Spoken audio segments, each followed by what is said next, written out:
રાજ્યમાં આગામી 4 દિવસ માટે વરસાદી માહોલની સંભાવના છે.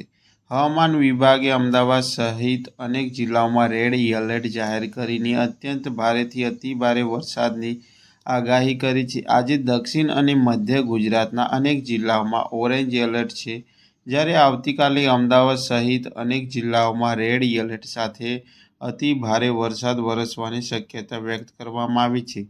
અમદાવાદમાં 8 ઇંચ સુધી અને નર્મદા જિલ્લામાં 12 ઇંચ સુધી વરસાદ નોંધાઈ શકે છે તેવી સંભાવના પણ છે. તો ડીપ ડિપ્રેશન, સક્રિય monsoon trough shear zone, western disturbance અને ઓફશોર ટ્રફના કારણે રાજ્યમાં ભારે વરસાદી સિસ્ટમ સક્રિય બની છે.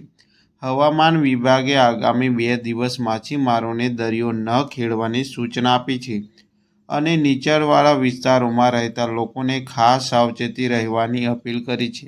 1 ઓગસ્ટે પણ અમદાવાદ, રાજકોટ, સુરેન્દ્રનગર અને આણંદ સહિતના વિસ્તારોમાં રેડ એલર્ટ યથાવત રહેશે, જ્યારે ઉત્તર, મધ્ય, દક્ષિણ ગુજરાત અને સૌરાષ્ટ્રના અનેક જિલ્લાઓમાં ભારેથી અતિભારે વરસાદની આગાહી કરવામાં આવી છે.